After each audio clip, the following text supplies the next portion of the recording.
কোনো বাবা মাই সন্তানের কষ্ট সহ্য করতে পারে না, তাই আমার বাবা আমার কষ্ট সহ্য করতে পারেন, তাই সে দুনিয়া থেকে চলে গেছে। সবাই আমার বাবার জন্য দোয়া করবেন। আর আমার বাবার এই খুনিদের বিচার চাই আমি, যে দালাল আমার এই সৌদি আরব আইনা আমার কষ্ট দিছে, আর আমার কষ্ট আমার বাবা সহ্য করতে না পেরা আমার বাবা দুনিয়াতে চলে গেছে। এই দালালের বিচার চাই আমি। যদি বাংলাদেশ সরকার এই দালালের বিচার না করে, তাহলে আমি নিজের হাতে আইন তুলে দিব।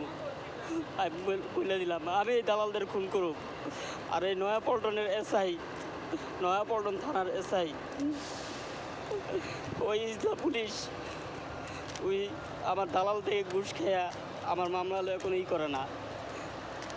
আমি ওই পুলিশেরও বিচার চাই। বাংলাদেশ স্বাধীন হয় নাই ভাই, এখনও স্বাধীন হয় নাই। বাংলাদেশ এখনও স্বাধীন হয় নাই ভাই।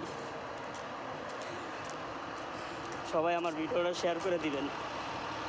আমার বাবার বিচার চাই আমি, আমার বাবার খুনের বিচার চাই, এই দালালদের বিচার চাই।